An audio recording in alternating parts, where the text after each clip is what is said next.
Welcome back. All right, so I'm going to have to split this into two different videos because there are a lot of free agents this summer. The thing is, and I'm just doing unrestricted free agents right now. I'm not worried about restricted free agents. I'm not worried about who has cap space right now.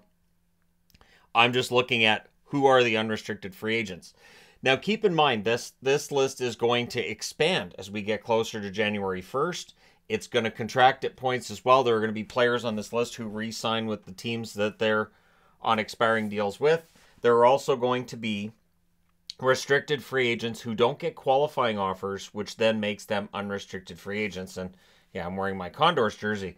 So, because why not? Why not wear a Condors jersey? I don't know how many times I've worn this in a video. I'm going to guess once. Anyways, so I've got all 16 Western teams here. I'm going to talk about the West first. I'll do a video on the East as well. And we'll start off with the Anaheim Ducks. Now, I went through Cap Friendly, and I grabbed all of them according to Cap Friendly. I really hope nobody got missed here who played this year. And I really wanted to make sure that these are just players who played. There are other players who didn't get games in this year, and I felt like probably less important to get into those ones. So on the Anaheim side, Kevin Shattenkirk probably gets another contract next year, I would think. Likely not an expensive one. John Moore. Yes, John Moore. Still not retired to this point. Expiring contract. Probably retires. Derek Grant. I think, of the players on the list, I think Grant probably finds a way to stay in Anaheim. He's played his best hockey there. Anthony Stolarz. Decent backup goaltender. If he does go to market, there will be interest. And considering they have Gibson, they have Dostal. Yeah, Stolarz is going to go to market in all likelihood. Nathan Beaulieu, depth defenseman. Scott Harrington, same thing. I wouldn't be surprised to see Harrington stay with the Ducks. I thought he played some of his best hockey there. Justin Kirkland had a cup of coffee with the Ducks this year. And Jason Megna played with them as well. So, again, there's nobody who's really going to jump out and make a huge difference to a team. Shattenkirk can still play top six. Beaulieu's a good depth guy. And like I said, Stolarz can be the backup. Arizona, you've got Connor Mackey, Brett Ritchie, Boko Imama, Laura Dauphin, and Michael Carcone. Now, of those five, Mackey probably gets a job in the NHL. Ritchie likely gets either signed to league minimum or maybe gets a tryout in the fall. Michael Carcone's one to keep an eye on. He played well for Canada at the Worlds. He had an excellent season in the AHL. And when called up to the Coyotes, he played well. Now, I think the Coyotes would be smart to hold on to him. They probably will. But that being said, if he hits market, don't be surprised if somebody goes out and pays him maybe $1 million this coming season just to see what he can do.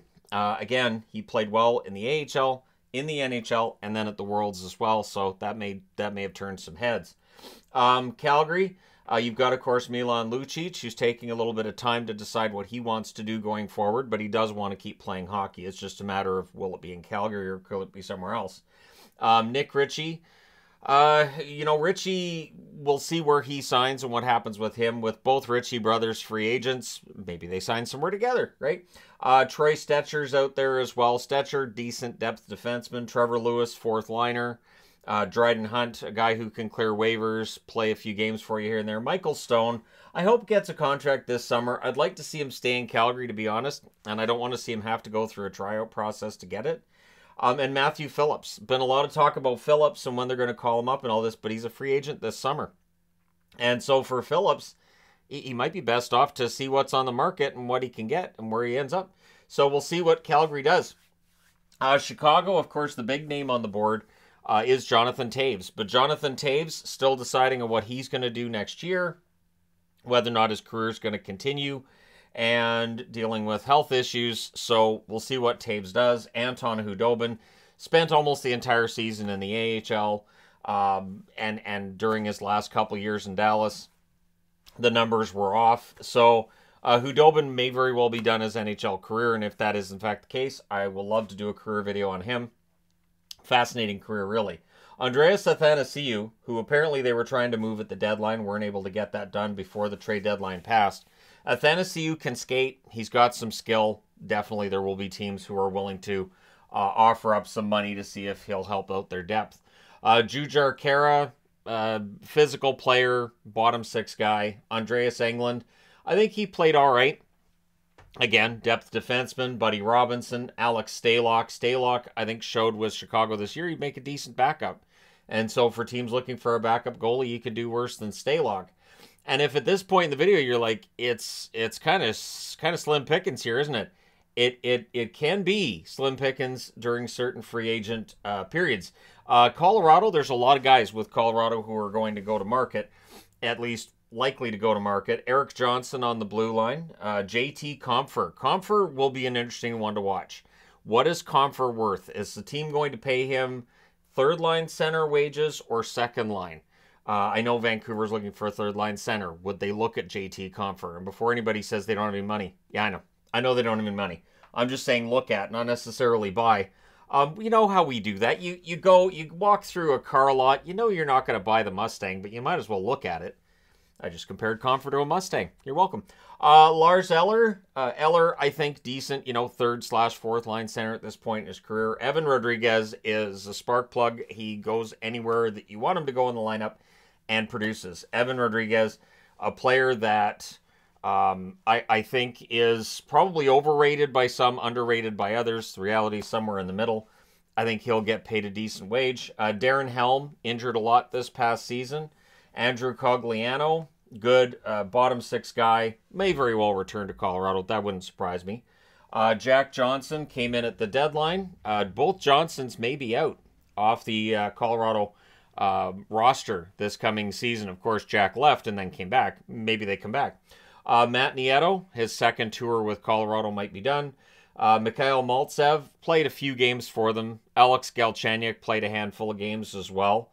Charles Hudon played a few games, as did Keith Kincaid. So again, for Colorado, it's a lot of guys, but the quality of it, again, there's some depth players there, but no star players.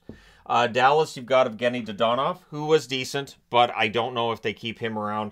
Max Domi, good offensive instincts, but the penalties, a little bit too plentiful to me personally. At any rate, we'll see whether or not Dallas tries to keep him. I would not be surprised to see him end up back in Chicago this summer. I think he loved playing in Chicago. Luke Glendening, I'd like to see Dallas keep him. I'm not sure if Pete DeBoer would be interested in seeing him back in the lineup. I don't know how much say DeBoer has in next year's lineup either, though. Yoel Kiviranta. Kiviranta may very well hit market. And, he had that one famous goal in double overtime for Dallas. And I mean, I love Kiviranta for what he brings, but yeah, he probably goes to market. Fredrik Karlstrom, likely to hit market, but Fredrik Olofsson, I'd like to see Dallas keep. I like to see them find a way to get him in the lineup next year. Joel Hanley, good depth defenseman. I think they find a way to hold on to him as well. Riley Tufte, probably going to market. Maybe he ends up in Europe. We'll see what happens with Tufte. On the Edmonton side, the first two guys didn't play at all this year. Oscar Klefbom's contract comes to an end, as does Mike Smith's. So Smith, very likely to retire. Has not officially retired yet, but I know at the end of last season's playoff run, there was speculation that he'd miss this season and probably would end up retiring. Derek Ryan, veteran forward. If he goes to market, there'll be some interest. Matthias Janmark, I think, played all right with the Oilers. Nick Bjugstad, same thing. Bjugstad, I think, was a help to them, but they're going to have to make sure they have enough cap space to go around. Devon Shore, Ryan Murray, Tyler Benson, never really hit in Edmonton. That's one of those ones I'd kind of like to see Vancouver take a flyer on, and I say that because he did play with the Vancouver Giants, and maybe they can get something going there. At the very least, it's it'll be league minimum. It wouldn't be expensive. And Jason Demers, who did play one game with the Oilers this year. The LA Kings, it's a short list for the Kings. Vladislav Gavrikov, Jonas Korpisalo, and Alex Edler. Edler may very well retire. I think they'll try to hold on to Korpisalo. I wouldn't blame them if they did. Vlad Gavrikov, you may want to try to hold on to Gavrikov as well. Gavrikov played really, really well with LA after the trade deadline. So either you try to keep Gavrikov, and again, I'm not getting into cap situations with teams today because there's a lot more to deal with there. But yeah, it would be a shame if those guys were both just pure rentals. LA does have to figure out their goaltending for next year. Minnesota, you got John Klingberg. Klingberg, of course, didn't get his multi-year deal this past summer. Probably won't get one this summer either. Matt Dumba. Dumba's going to get a multi-year deal. It's a matter of the cap hit. If he does leave Minnesota, in all likelihood he will. He'll join his second ever career organization, and it's a matter of where. And the one thing is, you'll notice that it is kind of a thin market with top 4 defensemen. That could drive up the cost of Matt Dumba. So it may very well be a situation where you have 3 or 4 different teams that are looking at him, and a team may end up overbidding. So we haven't seen that in a while, but it could happen where we see a contract that at the end of the day we say, that seems a bit high for Dumba, doesn't it? And it may be because, you know, you get a bit of a bidding war. Gustav Nyquist, good, solid veteran forward. If he wants to come back, I would think somebody give him a job. Oscar Sundqvist, very similar. Sundqvist is not the player that he was years back because he plays a very physical game. So it's hard to be able to do that throughout your career. And then there's Ryan Reeves and Dakota Mermis. And I think Reeves played well in Minnesota and would want to stick around. Now, Nashville's easy. Zach Sanford. There you go. And if you're saying, I didn't know Sanford was in Nashville, I totally understand that feeling. San Jose has a lot of players here. Andreas Johnsson, who of course came over in the New Jersey deal. Probably done at the NHL level, I would think. James Reimer, there will be some suitors for him should he go to market because teams need goaltenders. And Reimer still, I think, showed enough with San Jose that he'll get another chance. Aaron Dell had a few games for San Jose this year. CJ Cease did make an appearance with San Jose this year. Derek Pouliot, Kyle Criscuolo, and Jeffrey Viel. Viel, of course, you know, an enforcer. And so, yeah, San Jose, there's a lot of names there, but outside of Reimer, I don't know how much attention these guys will grab.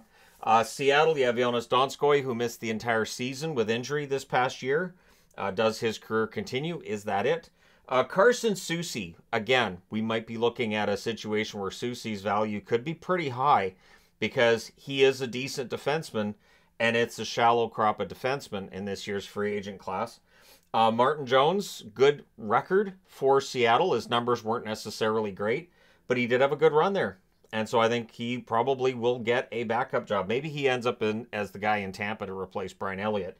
Ryan Donato, good forward. I would think he'll try to stay in Seattle and they'll try to keep him. Joey Decord, they probably try to find a way to keep Decord in their system as well. John Hayden, we'll see with Hayden. They waived him to send him down to the AHL for Coachella Valley for the playoffs. I think they'd like to keep him in the organization. Jesper Froden, Gustav Olofsson, these are depth guys, right? So if they decide to keep him, great. It's not going to cost them a lot. St. Louis, you've got Thomas Greiss. Getting up there in age, even for a goaltender. Is this the end of the line for him? Matthew Highmore played a couple of games for them this year. Tyler Pitlick, fourth liner, came in on a tryout, eventually got a contract due to injuries on the Blues, and stuck around. Josh Levo probably played more this year than they might have intended. Again, injuries with St. Louis and whatnot. Steven Santini got into a couple of games as well. So, again, it's a lot of quantity with these guys here. Vancouver, you have Noah Juleson. I hope they hold on to Juleson and he gets to play in Abbotsford another year.